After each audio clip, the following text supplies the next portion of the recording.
Muito bom dia, muito boa tarde, muito boa noite a todos vocês que estão aqui. O meu nome é Eduardo e esse aqui é o meu curso de criação de jogos com o Game Maker. Na última aula, nós aprendemos sobre operações aritméticas com variáveis e, de quebra, aprendemos os arrays e as variáveis booleanas. E nessa aula, nós vamos dar continuidade no quesito de variáveis booleanas, não é mesmo? Então, nós aprendemos que podemos criar variáveis em true or false. Nós podemos atribuir os valores true or false para variáveis. Nós podemos não apenas escrever true or false, mas podemos também declarar uma variável como true or false, dando um argumento para ela. Aqui, por exemplo, valor é igual a 2 é maior que zero. Se 2 for maior do que zero, o valor vai ser verdadeiro. Se 2 não fosse maior do que zero, retornaria false. Isso tudo nós aprendemos na última aula. E agora eu vou ensinar para vocês como que nós utilizamos esses valores de true or false no Game Maker, que são utilizando as estruturas de controle de fluxo, sendo elas if, else, while, for, switch, repeat e do until. Essas são as estruturas principais de controle de fluxo no Game Maker. É elas que fazem a magia acontecer, eu diria. Elas são extremamente importantes na hora de você executar seu código. Então, prestem atenção nessa aula. Vamos começar no if. O if, como nós fazemos? O if, ele é traduzido do inglês se. Então, o if do inglês significa se, ou seja, ele vai checar se um argumento que nós colocarmos vai ser verdadeiro, e se ele for verdadeiro, ele vai executar um código entre duas chaves que nós delimitamos logo após o if. As chaves não precisam ser necessariamente numa segunda linha, eu coloco só mais por organização, mas pode muito bem ser aqui em cima. Pode até ser as duas, uma do lado da outra, não tem problema nenhum. Mas eu gosto de colocar assim para organização mesmo. Então, se um argumento que nós colocarmos for verdadeiro, ele vai executar o que está aqui dentro. Vamos dar um exemplo. O exemplo que demos na última aula. Nosso jogador ele tem 5 vidas. Dessa vez, eu não vou declarar uma variável vivo, eu vou fazer aqui dentro mesmo. Se nossas vidas forem maiores do que zero, então nós mostramos uma mensagem na tela dizendo que o nosso jogador está vivo. O jogador está vivo. Então, neste caso, o jogo ele vai checar se a variável que criamos, chamada vidas, tem um valor maior do que zero. Caso seja verdadeiro, essa proposta, né, vidas maior do que zero, ele vai retornar o código que está aqui dentro. Ele vai executar o que está entre as chaves.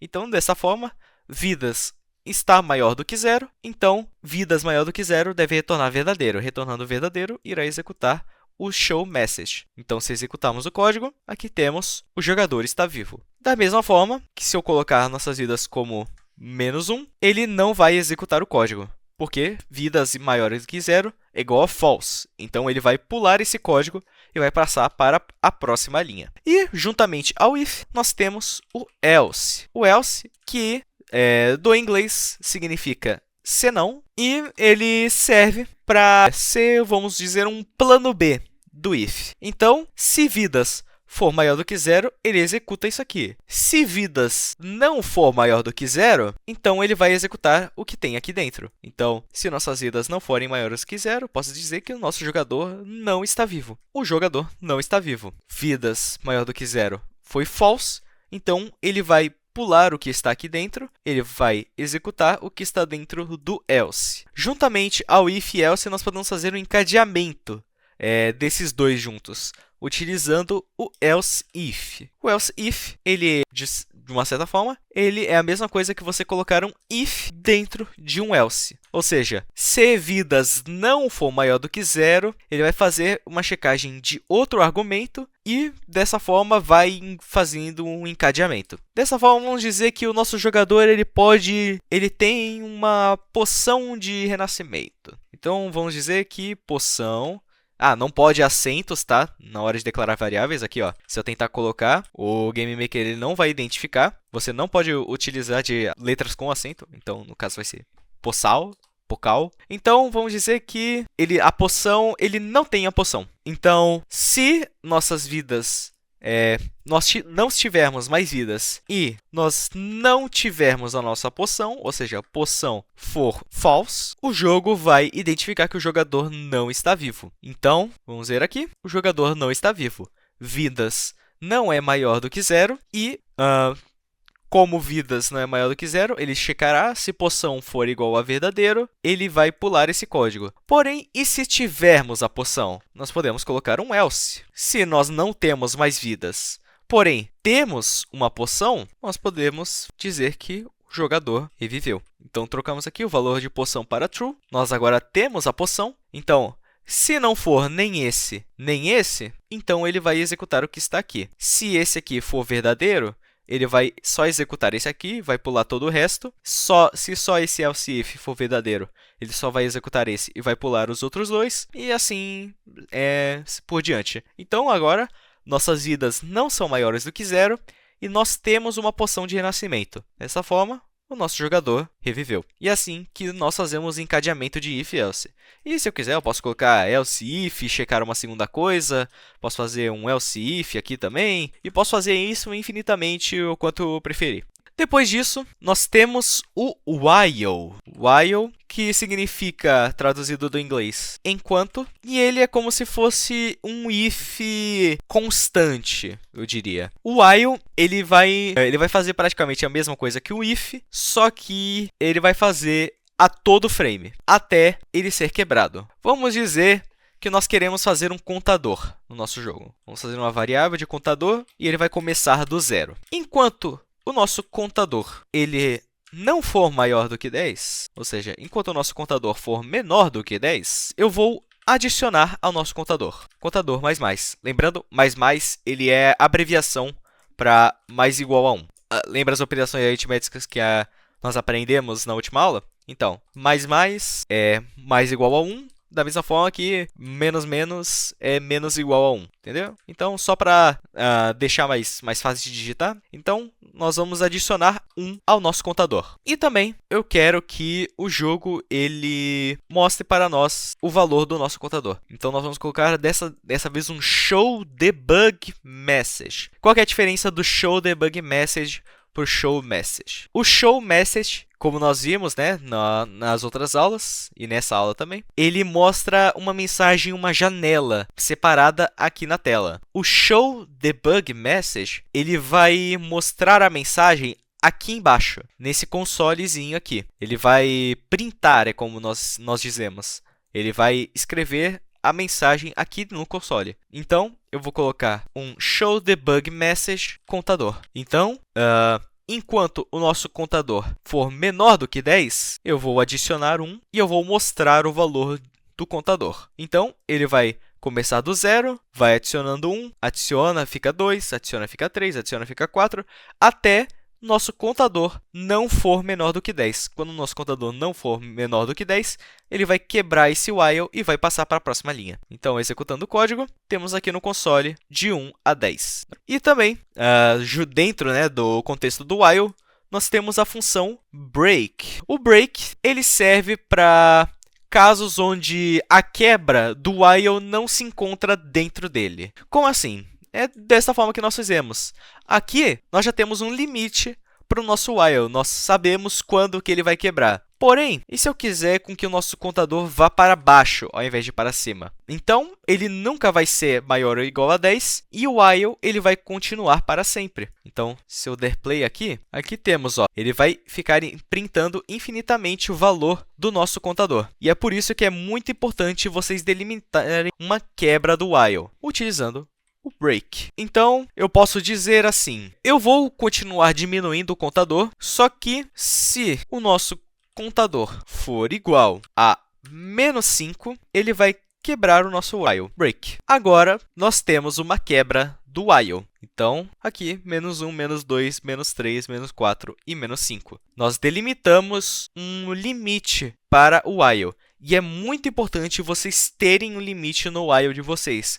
Porque se o jogo, se ele executar um while sem uma quebra, sem um jeito dele sair do while, ele vai ficar executando infinitamente e o jogo vai travar nesse while. O jogo vai literalmente congelar na tela e ele vai ficar executando o while até quando ele não der mais. Então é muito importante vocês delimitarem uma quebra dele. E não precisa ser necessariamente com a variável do argumento. Se eu quiser adicionar um segundo contador, vamos dizer, contador 2. Eu vou querer mudar ele ao invés do nosso contador que o while vai estar checando. Ele vai funcionar da mesma forma. O break, ele é universal. Se ele, nesse caso, ele está printando o contador, né? Não está printando a segunda variável que eu fiz. Mas isso aqui é um erro meu, gente. Mas então, é por isso que é muito importante vocês delimitarem um break. O break, ele é universal. Vocês escrevendo ele, ele vai quebrar o while na hora que ele foi executado. E por isso que vocês geralmente colocam um break dentro de uma variável de checagem. Porque se vocês colocarem ele dentro, aqui não vai fazer nem sentido, porque ele vai executar esse aqui, vai executar esse aqui, e ao invés de ele voltar aqui para cima e executar tudo de novo, ele vai quebrar e vai passar para a próxima linha. Ou seja, é a mesma coisa que eu só fazer isso aqui. Então, é muito importante vocês terem um break no while de vocês. E o while, ele não tem um else da mesma forma que o if. Ele é só o while. Então, depois do while, nós temos o for. O for, nós colocamos entre parênteses o argumento para ele. Por que colocamos entre parênteses? Porque ele já é um pouco mais específico, vamos dizer. Por enquanto, só escrevam o que eu vou digitar aqui. E depois eu vou explicar para vocês agora com um exemplo visual. Então, var i é igual a 0 e for menor do que 10 e mais. Daí aqui dentro, o que eu escrevi aqui? No for, ele tem uma estrutura base. Ele tem 3 argumentos que você vai dar e ele vai checar enquanto o argumento do meio for verdadeiro. Então, é como se ele fosse um while onde você cria tudo na hora. Então, no for, nós criamos dentro dele uma variável local. Na maioria das vezes é uma variável local. Nesse caso, criamos i. Daí, enquanto i for menor do que 10, ele vai adicionar 1 à nossa variável i e ele vai executar o código que está aqui dentro. Ou seja, i é igual a 0, ele vai executar uma vez. Daí ele vai adicionar. I é igual a 1, ele vai executar outra vez, vai adicionar. Daí aqui, i é igual a 2. Ele vai executar, vai subir aqui em cima, vai adicionar i é igual a 3, e assim por diante, até uma hora que o nosso i, esse argumento do meio, ele for retornado falso. Se ele for retornado falso, ele vai pular o código, vai passar para a próxima linha. Então, dessa forma, ele deve entregar que nem o nosso while. Eu coloquei um show message aqui, então. Mas ele vai mostrar aqui, 2, 3, 4, 5, 6, 7, 8, 9, 10. Deu certo, é só eu que escrevi errado aqui. Eu devia ter colocado um show debug message. Agora sim, tá certinho. Feito. Aqui, ó. Ele entregou, só que entregou a partir do 0, né? Mas é isso. É assim que funciona o for, não tem muito segredo. Nós declaramos uma variável local, delimitamos um limite da variável, então, da variável local que acabamos de criar. Então, enquanto o nosso i for menor do que 10, ele vai executar o código que está aqui e vai adicionar 1 à nossa variável i. Vai executar i é igual a 0. Ele vai checar, i é menor que 10, tá show, pode executar. Daí sobe aqui em cima, adiciona 1, i agora é igual a 1. Ele vai checar aqui, i é menor que 10? Show. Então, executa aqui de novo. Daí, volta para cima. Adiciona. I é igual a 2. 2 é menor do que 10? Então, executa aqui. Daí, sobe de volta. E assim por diante até esse argumento aqui for falso. E da mesma forma que o while, nós podemos utilizar o break, caso necessitamos. Por exemplo, se eu quiser colocar que i subtraia, da mesma forma que eu fiz com o while. Ele vai fazer a mesma coisa, ele vai executar infinitamente. Então, nós temos que colocar sempre um limite. Então, if i for igual a menos 5, break. E pronto. E dessa forma utilizamos o for. Ele é um pouco parecido com o while, só que ele é mais específico, vamos dizer assim. E, outra coisa.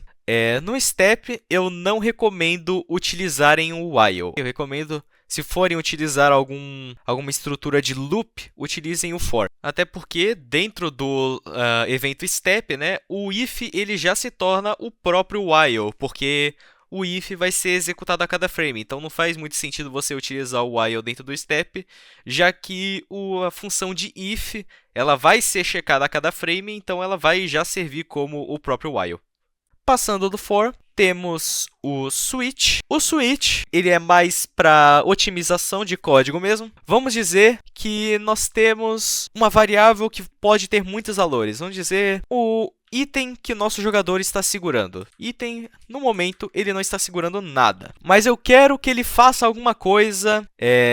Eu quero que ele faça alguma coisa toda hora que nosso item for algum valor diferente. Então, vamos dizer, se o nosso item for uma poção, eu quero que ele diga... Cadê? Show message. O personagem tem uma poção. Porém, se não for uma poção, e se eu quiser que seja uma espada, se o item for uma espada, o personagem tem uma espada. Ah, não, mas eu quero que seja um escudo. Se o personagem tem um escudo. Vocês entenderam onde é que eu tô chegando? Vocês utilizar muitas linhas para um monte de código, vamos dizer assim, quase iguais. Então é para isso que nós utilizamos o switch. Quando uma variável ela pode assumir vários valores e nós queremos checar uma instância exclusiva para cada valor. Queremos que ele execute uma coisa para cada valor diferente que o nosso item pode ter. Daí, dessa forma, nós abrimos um switch e para cada valor que nós queremos checar, nós escrevemos um case. Aqui temos que colocar um switch item para falar para o switch qual variável ele vai checar. Daí, então, se o nosso item não for nada,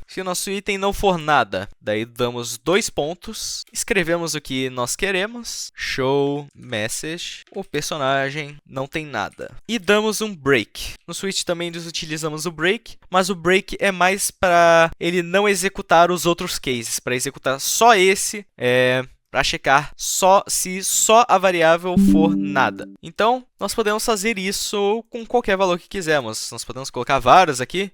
Se for uma poção, o jogador tem uma poção. Se o jogador tem uma espada, o personagem tem uma espada. E dessa forma, nós podemos fazer essas checagens de if, item, é igual, de uma forma bem mais rápida, que economize mais espaço na tela. E da mesma forma, nós temos um else, uma espécie de else dentro do switch, que ao invés de case, nós apenas declaramos default, que daí ele vai executar se não for nada do que nós delimitamos aqui. Então, se ele não for nada... Deixa eu tirar esses dois aqui que eu não utilizei. Então, no caso, se ele não for nada, se ele não for uma poção nem uma espada, ele vai executar aqui o que ele tem no default. E se por algum acaso, o nosso case ele precisar de mais de uma linha de código, não tem problema. Nós podemos só abrir e fechar chaves aqui e escrever o nosso código aqui como quisermos. Sempre colocando o break no final, tá? Sempre colocando o break no final do código. Então, se eu quiser que ele mostre mais de uma mensagem, eu coloco aqui quantas eu quiser e o break no final. Mas sempre entre chaves para delimitar o alcance do código, o que ele vai executar. E dessa forma que utilizamos o switch. Ele é mais realmente só para organização de código, deixar mais bonitinho e mais fácil de ler. Feito isso, depois do switch, nós temos o repeat. O repeat, ele é o mais simples de todos. Literalmente, você vai dizer para o GameMaker quantas vezes ele quer que ele repita algum código. Então, sei lá, eu quero repetir 5 vezes. Show debug message, hello world. Não utilizei ainda o hello world nesse curso. Então, aqui, ó, hello world. Então, eu quero que ele repita esse código 5 vezes. Ele vai repetir 5 vezes. É para isso que a gente utiliza o repeat. Não tem muito segredo, não. Aqui, ó. Hello world, hello world, hello world, hello world, hello world. É dessa forma que nós utilizamos o repeat. Nós damos um número de vezes que a gente quer que ele repita. E ele vai repetir o código dentro das chaves a quantidade de vezes que a gente delimitou. Podemos colocar variáveis aqui também, se eu tiver um contador de repetições. Mas é isso, repeat mais simples de todos. E nós também temos o do until. Como que funciona o do until? Ele é basicamente um jeito diferente de escrever um while. Como que eu posso dizer? Ele é um while que checa, ao invés de checar se uma coisa é verdadeira para ele continuar executando, ele vai checar se algo é falso. Deixa eu dar um exemplo. Nosso contador, ele é igual a 0. Então, nós vamos adicionar... eu esqueci de traduzir, né? Do é em inglês faça e until é até que. Então, ele vai executar o que tem aqui dentro até que o que nós retornamos aqui, o argumento que nós escrevemos é verdadeiro. Então, vamos adicionar o nosso contador, vamos mostrar ele, vamos printar ele no nosso console, até que o nosso contador seja igual a 10. Quando o nosso contador for 10, ele vai parar de fazer o que está aqui e vai pular para a próxima linha. É só uma outra forma de escrever o while. Então, mesma coisa. 1, 2, 3, 4, 5, 6, 7, 8, 9, 10. Ele executou esse código aqui até o contador ser igual a 10. Então, declaramos uma variável de contador como 0. Ele começa do 0. E ele foi adicionando e mostrando a tela, o nosso contador até que ele seja igual a 10. E mesma coisa que o while, nós temos que sempre delimitar um break para ele. Senão, o laço ele vai